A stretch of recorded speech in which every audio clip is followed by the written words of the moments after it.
I mean, this seems potentially like one of the biggest stories of my lifetime, and I don't care if it's about UFOs or whatever you call it. Something that we don't understand is getting very close to our military aircraft, and the government isn't responding adequately, and I hope you keep sounding the alarm on this. This idea would also solve the riddle of why Native Americans, people mostly adept at living on land, would prophetically choose to dig complicated complexes. The Turkish caves, in contrast, are still mysterious in that archaeologists are uncertain how an ancient Anatolian Turkish culture could have engineered such a complicated city complex. Now, to my astonishment, just last week by accident, I discovered that the commentary fragments possibly associated with the same destruction that had occurred 12,800 years ago, well, some of these fragments were actually discovered in the exact locations where these people who had claimed that they needed to shelter had resided. Another idea that supports the alien theory is all of these mysterious idols that keep cropping up in our history, but most interesting is this one. It's one of the oldest Sumerian figurines discovered in the city of Ur, which in antiquity was said to be the city of the gods. I'm interested in this particular statue because according to this Wikipedia passage discussing the commonalities of religion, specifically Indo-European religions, it says here, well, attested myths of the Proto-Indo-European includes a myth involving a storm god who slays a multi-headed serpent that dwells in waters, involving two brothers, one of whom sacrifices the other to create the world. Now, I'm going to go back to this true brother theory, but I think it has something to do with the two poles of Earth. So it says here, Proto-Indo-Europeans may have believed that the other world was guarded by a watchdog and could only be reached by crossing a river. They also may have believed in a world tree bearing fruit of immortality, either guarded or gnawed on by a serpent or dragon, and tended by three goddesses who spun the thread of life. So, in just a few quick passages, this Wikipedia entry on Proto-Indo-European mythology managed to mention a serpent or dragon on two different occasions, while stating that Europeans may have believed that the other world could be reached by crossing a river or a world tree guarded by dragons. So, what is otherworld? Well, it's exactly what it means. Another world that the gods inhabit that is also comprised of spirits. Now, my interpretation of the spirit description goes hand in hand with the ideas that grays can float through walls according to abductees, and how people taking hallucinogens often discuss having conversations with spirit beings that look like aliens. Now, if you didn't know, the Waginas, the Australian Aborigine gods that look like grays, were said to have come from the skies from a space called Dream Time. Ooh, sounds very spiritual. Now, taking this interpretation further, the previous Indo-European religion description mentions that this other world can be reached by crossing a river or a world tree. Well, according to nativescience.net, and I quote, the Milky Way plays a central role in a reenactment of creation that is cyclically displayed in the night sky. Primarily, it is associated with the world tree that reaches from Earth into the heavens. In other words, to reach the other world, you have to cross the world tree, which is also symbolically represented as the Milky Way, which so happens to be guarded by dragons. Okay, got you. I'm gonna ask again, are you starting to see the big picture? So going back to the reptilian dragon-like description, for the most part, academics have been content with the Carl Jung theory that the reptile-like figures proliferated all over the world. It's just a product of our minds. It's some primal fear-based imprint of snakes that derived from our monkey or primate ancestry. Okay, there's a few issues I see with this idea. One, Sigmund Freud, who was the person who actually taught Carl Jung everything he knew, never really agreed with Carl Jung's assertion. Two, according to the Red Book, Carl Jung came up with his ideas from the evidence that I'm actually presenting to you right now. The inexplicable replication of dragon-like deities in our past is what forced him to make up a new theory. However, in trying to connect the pieces as to how all of these universal dragon traits can be present in so many cultures, he didn't have the knowledge that other Earth-like planets were present around the galaxy, not to mention in the numbers of billions given how old this theory is. So it makes sense that his need to understand the inconsistency would be turned inward and not, as the ancients used to say, as above, so below.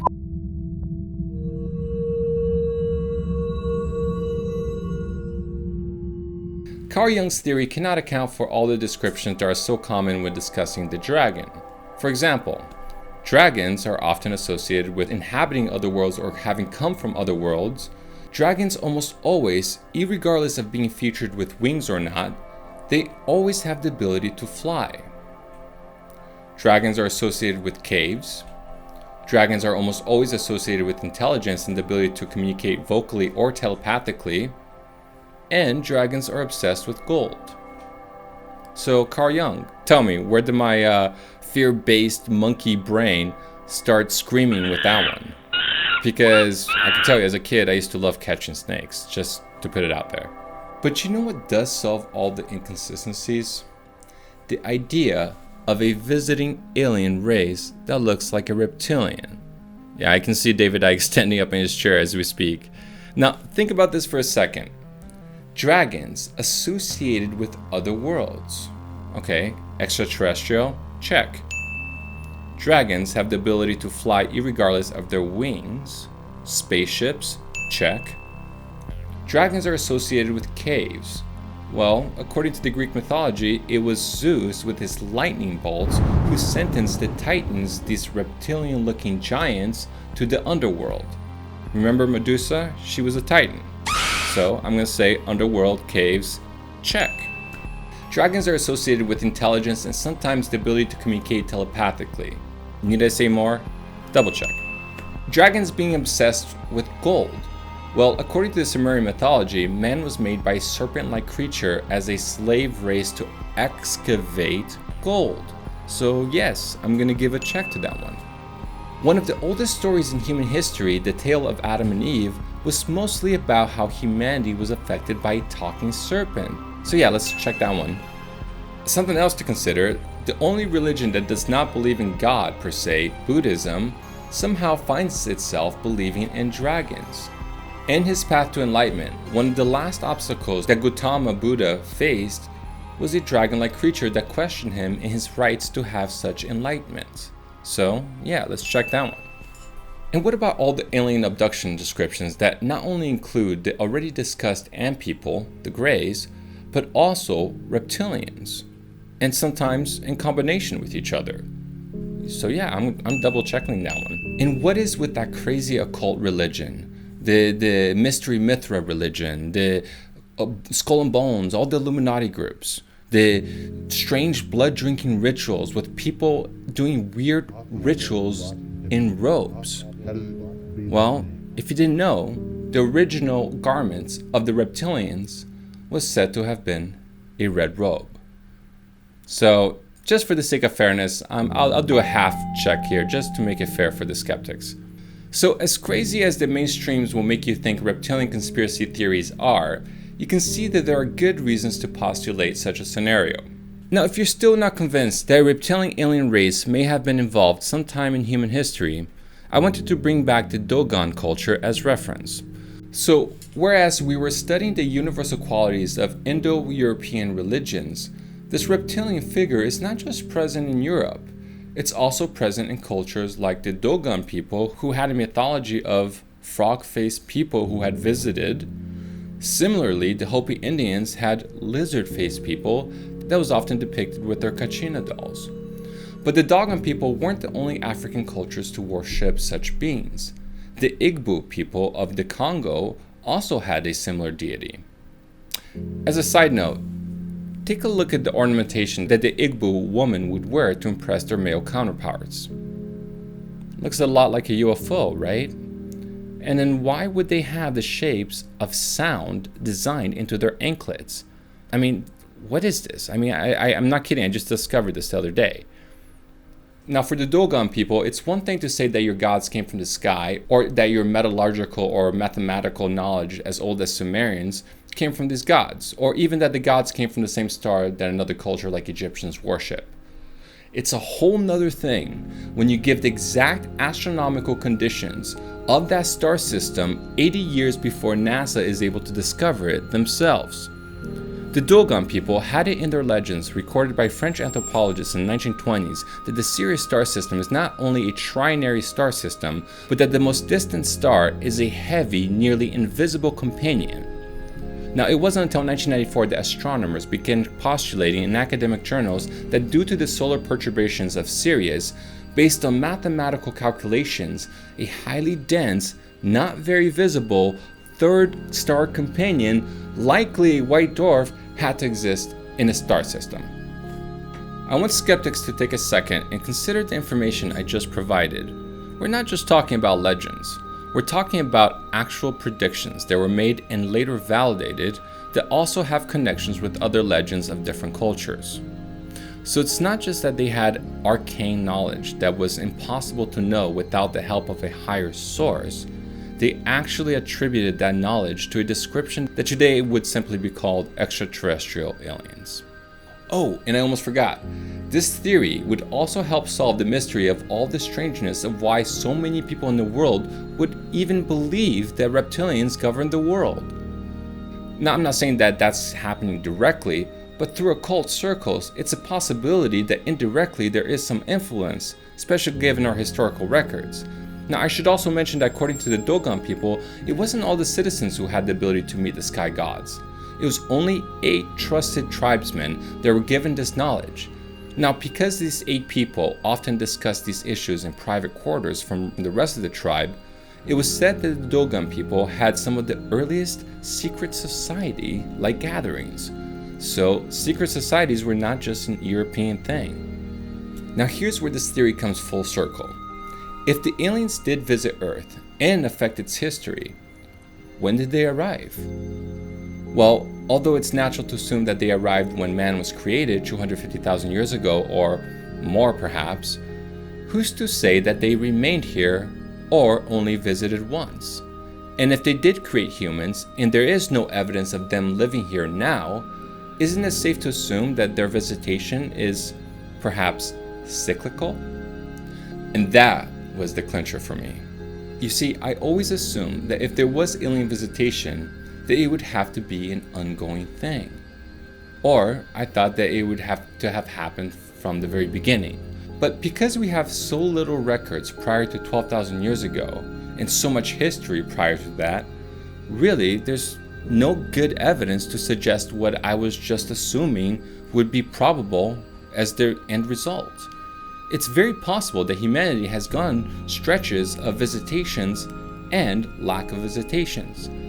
Now, I don't know if I can say that there's any alien connection to the Atlantean-like cultures, but if you were to believe that the Lascaux cave painting is not just a coincidence, but rather a real interpretation of prehistoric zodiac symbols, well, it seems safe to assume that this knowledge was at least present on Earth prior or during the Atlantean civilization. However, as of 3500 BC, it seems that humanity was faced with something much greater than just knowledge. It appears that they were actually granted the presence of the beings themselves, the gods, so to speak. Why? I don't know. But I'm beginning to wonder if it has anything to do with a cycle of sorts, perhaps something correlated with Earth's axial precession.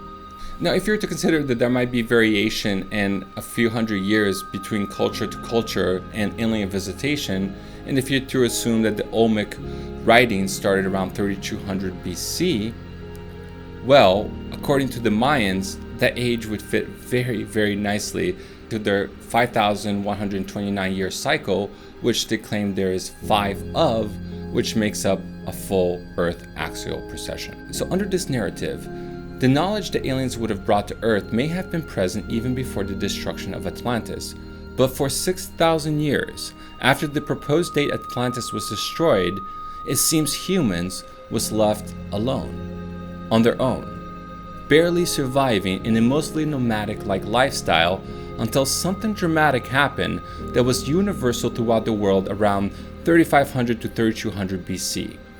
Because as we stated earlier, not only did language suddenly come about seemingly from out of nowhere, from the help of sky gods, There's also the idea that there's all these anomalous structures littered all around the world with similar architecture, similar engineering, and that to this day, like the pyramids, we still don't know what the function of it is.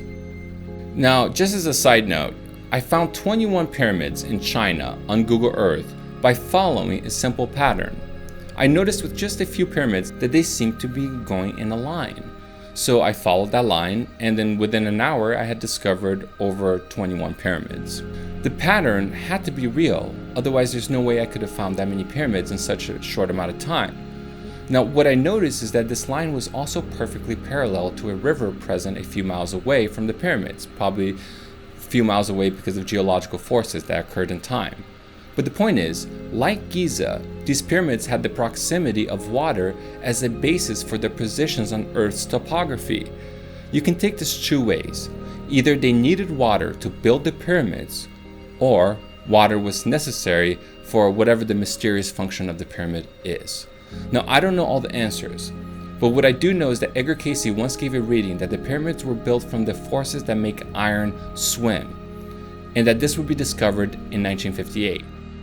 As was discussed in a previous episode, electromagnetic fields can make metals liquefy under certain conditions. And after already postulating that electromagnetic fields could be at play, to my amazement, I realized that Earth's magnetosphere was discovered in 1958. Exactly what Edgar Cayce said, highlighting a breakthrough scientific discovery of the year, just as a psychic had been mentioning decades earlier. So, yeah, there's a lot of hints, a lot of things to consider as to what might actually be happening. It's just the problem is it takes a little bit of imagination to get there. And I say imagination because aliens is not something that we see on an everyday basis. It's something that we can only postulate about based on elusive evidence. But I wanted you to quickly consider this idea. After the discoveries of billions of planets in the Milky Way, scientists began to postulate the possibility of alien encounters, but the lack of evidence forced them to ask questions like, they should be here, so why don't we see them? Perhaps the answer is more simple than we often assume. Maybe they don't want to be seen.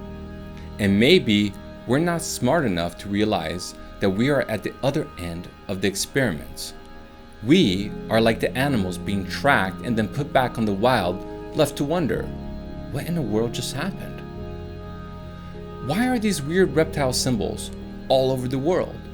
Maybe, just maybe, because we're not the zookeepers of this planet. You saw someone shapeshift? Oh, God. Is it? Is that real, or were you fucking with people? No, it's true. Really? Yeah, it's true. One of the 10 Commandments states that thou shalt not make unto thee any graven image or any likeness of anything that is in the heaven above, or that is in the earth beneath, or that is in the water under the earth. Coincidentally, the Aborigines of Australia, when describing their gods, Waginas, that happen to look like greys, these things were said to have come from the heavens above, the earth beneath, or in the water under the earth, just as was told in the commandments. But not just that, it actually states in their legend, and I'm just going to read straight off of Wikipedia, wandering Waginas angered and upset some of the indigenous people who said that only certain of their people are permitted to depict Waginas. So we're talking about commonalities between commandments and Aboriginal Australians? I mean, what? Now, according to my research, it wasn't until the Babylonian exile that that particular commandment was put into place, so to speak. Now, let me show you the Babylonian goddess Ishtar after the commandment was set into place. And here is the same goddess depicted in Sumerian times. So maybe it's true. Maybe there is evidence that there is at least one reptilian alien race out there who don't want to be seen or depicted realistically, and who may, just may, be pulling some strings in the background when it comes to Earth's modern geopolitics. Are they still present now, affecting everything? Well, I don't know. Okay, in the next episode, I wanted to discuss exactly what may have transpired 12,800 years ago when Atlantis was thought to have been destroyed. Was it a comet? Or is there more to this story that may have something to do with Earth's axial precession? If you like this video, make sure to subscribe and make sure to let your friends in on this channel. The views have actually unfortunately dropped dramatically, and based on the analytics, these videos are simply not being recommended by YouTube anymore. So definitely the viewership, engagement, how you guys share this video, how you guys interact on social media, it actually has a huge influence towards the future of this channel, and I would say other channels like this that are kind of truth-seeking. Thanks again for joining me. This is Felipe Osorio, signing out.